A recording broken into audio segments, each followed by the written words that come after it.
Ẹgẹdẹ ti gbiná. Wàhálà ìṣègàjù ni. Ṣó ti gbọ́? Wọ́n ti fẹ́ bojú bàbá Tinubu jẹ́. Bàbá Tinubu, hello, ibo lẹ́wà, ṣe wà Faransé, àbẹ́ ti gbàbẹ̀ lọ́bọ̀ mi. Ẹ jẹ́ tètè máa bọ̀ nlé. Wọ́n ti bojú yín jẹ́ o. US court orders FBI anti-drug agency to release investigation dossier on Tinubu. Ẹ̀yin Àtíkù, ẹ̀yin ọmọ Obi, ẹ ṣiṣẹ́ o, Àtíkù àtòbí wọn ní kéréǹké, una do well. Tó bẹ́ẹ̀ ni. So, ìjọba Amẹ́ríkà ti ní pé kán release gbogbo information nípa gbogbo rògbòdìyàn à ń ta oògùn olóró ní ìlú Amẹ́ríkà tán ní bàbá Tinubu ní kéèsì yẹn lọ́dún náà lọ́hùn, wọ́n ti ní kán release ẹ̀ fún yín. No wahala. The United States District Court for the District of Columbia has ordered top U.S. law enforcement agencies to release confidential information generated on President Bola Tinubu during a purported federal investigation in the 1990s.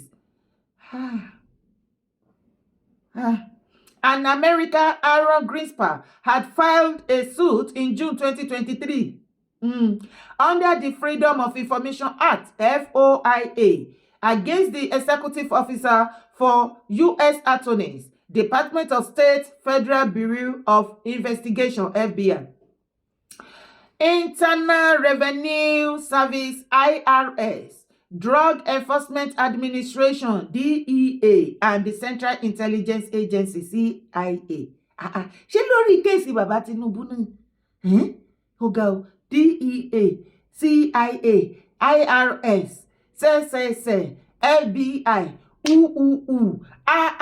lórí kéèsì bàbá Tinubu nìkan ṣoṣo àti rógo.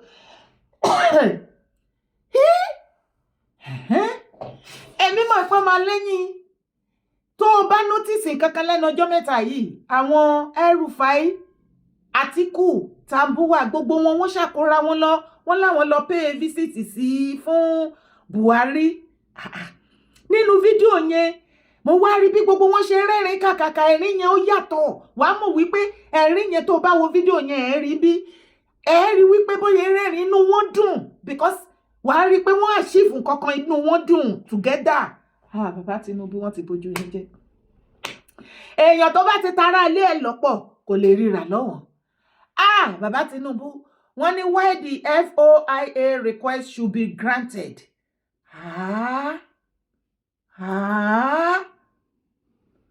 Tinubu and Agbele's record clear for release.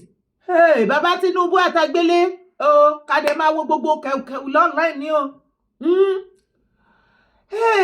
During the hearing, the plaintiff agreed to narrow the issues for summary judgment, briefing to defendants global responses, reductions, and withholding as to Mr. Tinubu and Mr. Agbele only. This is why, in his judgment, the judge ordered that the remaining parties, apart from CIA, to file jointly by 2 May a report on the status of any outstanding issues in the case as described in the accompanying order. Wọ́n wá ní nísìnyí, wọ́n fún wọn títí di 2 on the 2nd of May. Kí gbogbo àwọn DEA, IRS, yàtọ̀ fún CIA. Kí àwọn yẹn tó kù kan join together.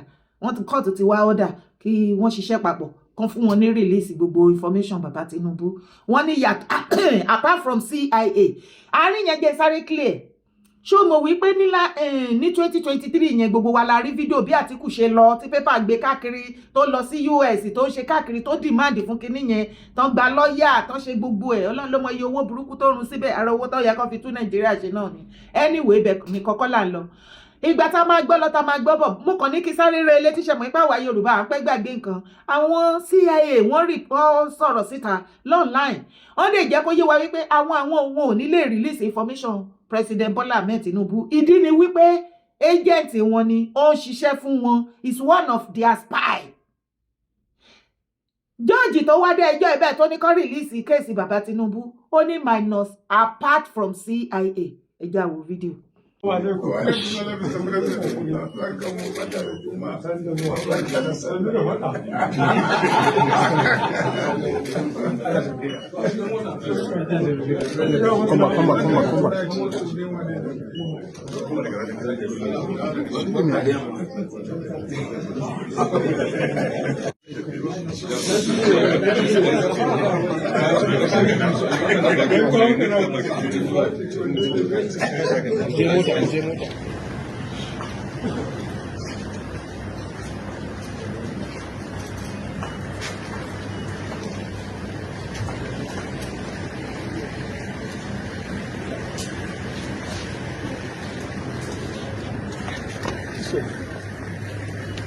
Plateau people, the Lantang, the Bokos, all of them, they ran. Fulani men were now renaming their villages. Villages that were bearing Christ is the Lord. They changed it to Uthman. They changed it to Muslims' names. And the Nigeria as a republic is helpless. You asked me a question. You said, is Bashir El-Rufai, has he been apprehended? Who won't touch him? If Fulani brother, where the police won't go arrest him. Or say na the Tinubu will be saying na Fulani man put him into position. Once say, oh, you're going to arrest him. We have to be clear. Nigeria belongs to the Fulanis, for the Fulanis and by the Fulanis. When the Fulani man does one and goes away with it, don't try, you a Yoruba man or an Igbo man, don't try and do half. In this same country, they tell you that a repentant bandit, Lakurawa, ISWAP, has higher chances to become the president. Which is a Fulani terror group. You know. It is now their trade in stock. Nobody follow them drag them. As nobody they follow people and drag spare parts. Right now, banditry kidnapping is for the Fulanis. In the last 10 years, one of the most lucrative sector in this country is being run by the Fulani elders, which is what? Kidnapping, banditry, insurgency, gun running. They said the soldier came, the army, a general came, he said, a Fulani man, we don't have to buy them, you know. All we have to do is just demilitarize them, we rehabilitate them, then we can reintegrate them back into the Nigerian soldiers. In fact, we can still put them into the Nigerian politics. Yeah, continue. Ibita Kadelek. Our drug ring member was busted and linked to Tinubu. The document sought the civil forfeiture of Mr. Tinubu's funds held by First Heritage Bank allegedly connected to the drug trafficking investigation. The affidavit by Department of Treasury's Internal Revenue Service, IRS, Special Agent Kevin Moss, who was involved in the investigation, detailed the drug trafficking activities of Mr. Agbele, which provided the grant for seeking the forfeiture of Mr. Tinubu's funds. It also shared insight into how Mr. Agbele was arrested while selling white powder to a person not known to him to be an undercover agent. He stated that upon arrival in the United States, Agbele identified Akande, who has also been linked to Mr. Tinubu, as his uncle, and stated that Akande provided him, Agbele, an apartment in Hammond, Indiana, citing investigation agent of DEA as the source of this information. Furthermore, he said, according to DEA investigator, Mr. Agbele sold white powder to another individual on numerous occasions. With the assistance of Source A, DEA called Mr. Agbele to purchase a small amount of white powder, which resulted in a transaction where Agbele sold 1 ounce of white powder to a law enforcement officer working in an undercover capacity. Tó já sí wípé àwọn tó ń ṣe investigation lórí ọ̀rọ̀ egbògi olóró wípé Tinubu ń tà ní Amẹ́ríkà, tí wọ́n dẹ̀ discover àwọn owó transaction very huge amount from one bar to the other, you understand? Tí wọ́n ṣe investigation yẹn, wọ́n padà mú Mr. Agbele lọ́rùn ọwọ́ torí ó padà ta egbògi olóró fún àwọn undercover agents. tó jẹ́ kó yé wa ní. Subsequent to this sale, Agbele was arrested and agreed to cooperate with the investigation. The affidavit also states that further investigation by DEA disclosed a lease application completed by Mr. Agbele. Mr. Mo's affidavit confirmed that both the FBI and DEA investigated Mr. Tinubu in the wider probe into the drug trafficking activities of Mr. Agbele and other members of his ring. It confirmed that there is probable cause to believe that funds in certain bank accounts controlled by Bola Tinubu were involved in financial transactions in violation of U.S. law and represent proceeds of drug trafficking. Oh my God. He stated that seeking to target Mr. Tinubu's fund arose for investigation of money laundering of the proceeds of a heroin distribution organization in the Chicago area. The clues relied on were said to include information provided by special agents of the IRS, DEA, and FBI. Ṣẹ̀tíwárí, fídíò yẹn tẹ́ rí, àwọn ni wọ́n ṣiṣẹ́ yẹn. Kò sí wàhálà, ọmọ Yorùbá. Èmi á wò wípé àsìkò tá máa fi ọ̀tẹ̀ àti tẹ̀mbẹ̀lẹ̀kùn sílẹ̀ kan leléyìí, tá máa fi sílẹ̀ leléyìí o. Àsìkò tá máa gbàgbé ọ̀tẹ̀ rèé o. Bàbá Tinubu ṣé mọ̀ wípé you have been playing anti-Yorùbá, wípé ẹ love Yorùbá ẹ gbà ti Yorùbá rárá láti yọdún yìí. Àwa dé mọ̀, ẹ ṣáà ti achieve ẹ̀. Tẹ́ ẹ bá wá show wípé lóòótọ́ ẹ ní ìfẹ́ ìran Yorùbá nísìn, kò sí nǹkan kan tó máa ṣẹlẹ̀. Ọlọ́run bá ń gbọ́. Torí gbogbo wọn kò sí bẹ́ẹ̀ ṣe lè lóyè sí nọ́dẹ́nà. Ẹ rí wípé wọn ò rí yín mú mọ́lẹ̀ nísìn. Ẹ wo bí tí wọ́n gbà yọ fún yín. Ó lọ́wọ́ àwọn ọmọ Yíbò kan nú from the information list tó wà lọ́wọ́ mi. Tó bá yá gbogbo àṣírí yẹn máa jáde.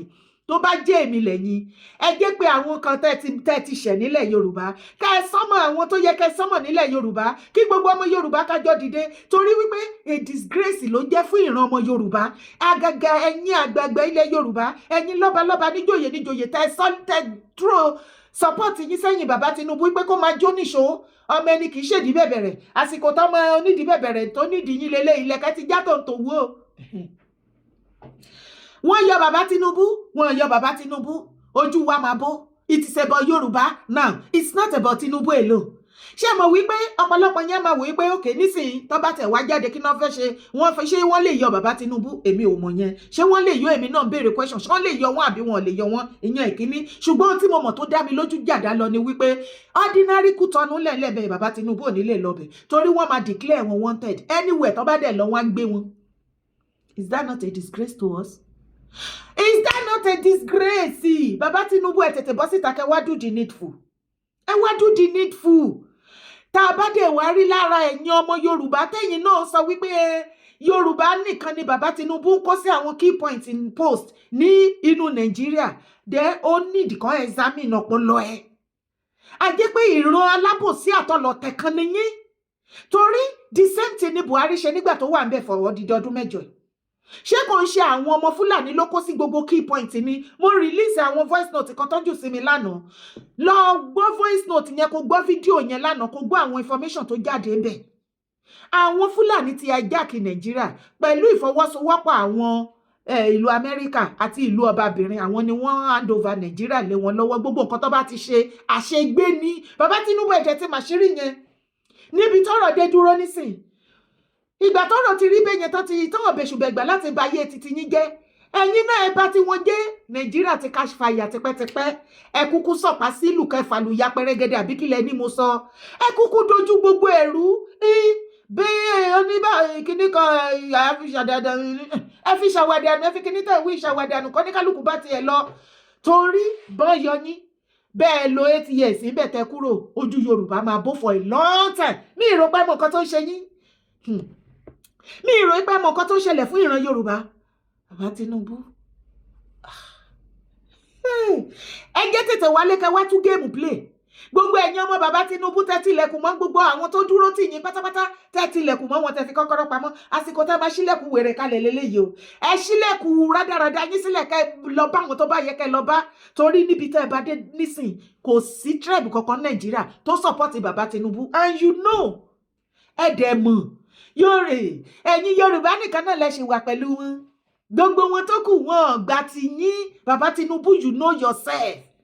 ṣebí nítorí ẹ sọ̀pá sílù ní nọ́ọ̀tì ẹ da gbogbo nǹkan tẹ́ ń ṣe níbẹ̀ yẹn ẹ ń jẹ́ kó yé àwọn èèyàn ẹ jẹ́ kí àwọn middle belter kí wọ́n mọ àyè wọn ẹ jẹ́ kí àwọn haúsá kí wọ́n mọ̀ wípé haúsá ni wọ́n ẹ dẹ̀ jẹ́ káṣírí àwọn fúlàní tú wípé wọn tó pẹ́ 1% population gbogbo Nigerians bóyá àsìkò tí gbogbo wa náà ta ní láti dìde fúnra wa lélẹ̀ ọmọ Yorùbá ǹjẹ́ o ti gbọ́ wípé Mr. Ajayi ọ̀gá DSS tó sọ wípé kí gbogbo Nigerians o Nigerian government ò ní agbára láti protect wa against terrorists wípé ká unite ara wa ká fèsì àwọn terrorists kan yẹ pa wá mọ́ ǹjẹ́ o mọ̀ pé àwọn northern ti bẹ̀rẹ̀ sí ní gbógun ti Mr. Ajayi ǹjẹ́ o mọ̀ bàbá Tinubu gbogbo géèmù yẹn yé yín o ó yé yín o ṣé rí eléyìí táwọn northern ṣe yìí ẹ má jẹ́ kán farare lọ ẹ ṣe bí bàbá yín ti ń ṣe ká ṣe bẹ́ẹ̀ ni ẹ má jẹ́ kán farare lọ it is not about them àsìkò tí Nàìjíríà máa tó ní kálukú máa bá tiẹ̀ lọ lélẹ̀ yes kẹ orúkọ tèmi ò yí padà Yèyé Dára kó owó ẹ̀ ni mò ń jẹ́